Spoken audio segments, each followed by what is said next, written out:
bienvenue dans cette nouvelle vidéo. Aujourd'hui nous allons parler de stretching. Donc pour commencer dans la vidéo que je fais sur le stretching, ça va se situer juste après ces quelques clips. Donc voilà, on va tout de suite commencer par l'explication du stretching. Donc le stretching que je vais utiliser dans cette vidéo est un stretching dit statique.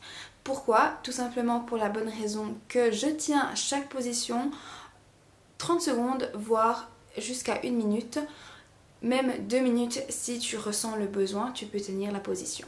Donc c'est un stretching qui va vraiment permettre d'assouplir et d'obtenir une certaine souplesse pour vos muscles. Ensuite, par rapport à ça, ce que je vous conseille dans vos séances de stretching, c'est vraiment de vous écouter parce que votre corps demande, vous ressentez là où vous avez de la tension. Moi particulièrement, je me suis blessée il n'y a pas si longtemps que ça à la leg press et du coup j'ai pas mal de tension au niveau du bas du corps, donc mon stretching est beaucoup axé en bas du corps, ischio, jambier, psoas, etc. les fléchisseurs de la hanche, parce que ça me soulage énormément et du coup je ressens en fait cette sensation de légèreté. Donc vraiment vous allez voir dans les clips, vous pouvez me suivre dans ma séance. Je vous donne vraiment des idées de séance. Si vous souhaitez une séance un peu plus expliquée, un peu plus interactive avec vous, n'hésitez pas à me le dire parce que là je vous ai vraiment montré une séance que je fais vraiment selon mes envies, mes besoins surtout aussi et du coup voilà. Donc si vous voulez me suivre avec grand plaisir, suivez la vidéo, il n'y aura aucun souci. Évidemment c'est aussi le stretching, c'est quelque chose d'hyper important, non seulement pour la musculation, parce que la musculation ça veut dire que si vous améliorez votre amplitude de mouvement grâce au stretching et donc votre mobilité, vous serez capable d'exécuter des mouvements de musculation avec une meilleure amplitude et donc une meilleure technique. Et qui dit meilleure technique dira évidemment des meilleurs résultats. Donc c'est pour ça que pour moi la musculation et le stretching sont vraiment complémentaires et ils vont ensemble, on ne peut pas les dissocier l'un vers l'autre malgré tous les mythes qu'on peut dire. Ensuite également ce que j'ai à vous dire par rapport au stretching, c'est à quel moment le faire. Je vous conseille soit de dédier le jour off à faire du stretching complet de chaque membre, etc. Vraiment prendre le temps de faire une séance complète, ou si vous souhaitez faire du stretching plus régulièrement et pas seulement dans un jour off, surtout le faire assez éloigné de vos séances. Pourquoi pas avant ni après? Parce que déjà avant, en fait, vous allez étirer votre muscle et donc ça va lui faire perdre en force et en explosivité. Et évidemment, si vous avez une séance de musculation après coup, vous aurez déjà beaucoup moins de force et votre séance ne sera pas bénéfique. Donc voilà, ça ne servira à rien de faire une bonne séance.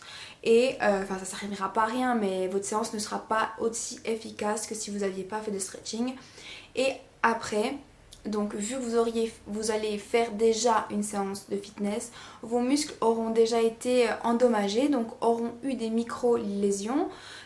Et du coup, si on ajoute le stretching par-dessus, on peut aggraver ces micro-lésions et créer des blessures. Évidemment, c'est pas le but de vous blesser.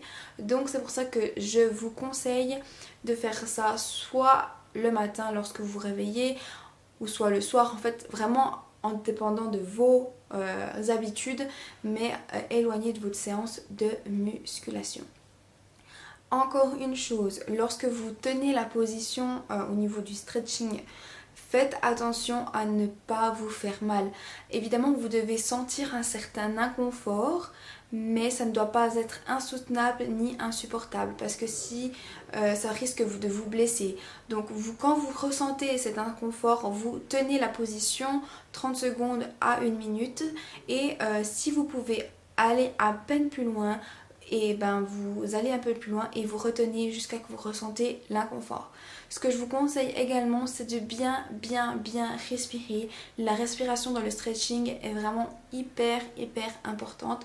Vous allez tout de suite remarquer que mieux vous respirez, mieux vous serez capable de tenir des positions et d'aller plus loin aussi dans vos positions et dans votre stretching. Donc vraiment voilà.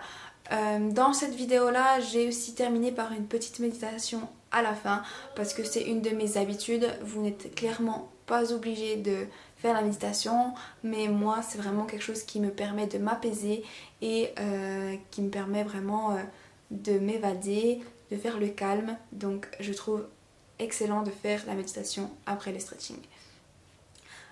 Donc voilà, et pour ce qui s'agit des mythes, je voulais quand même vous faire part de quelques mythes qui existent encore aujourd'hui et qui existeront je pense encore très longtemps malheureusement, comme le mythe que si on fait du stretching on ne prendra pas de muscles.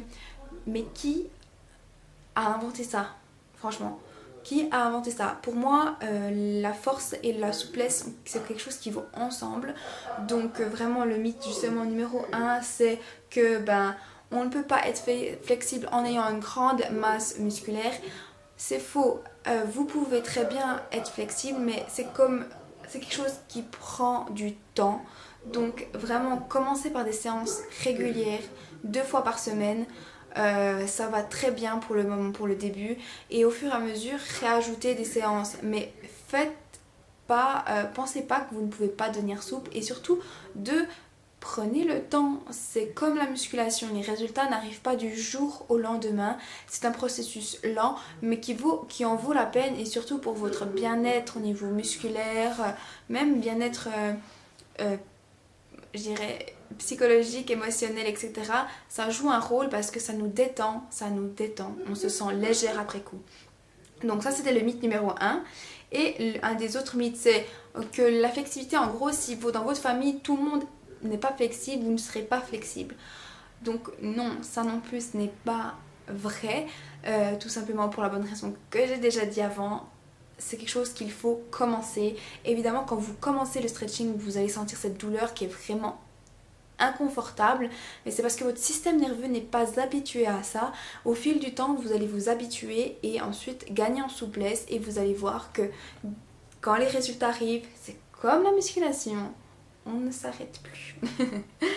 Et un des autres 3 mythes là que j'aime bien aussi vous faire, que en fait qu'il faut commencer avant 20 ans, il faut commencer quand on est jeune, parce que plus on est vieux, plus ça sert à rien.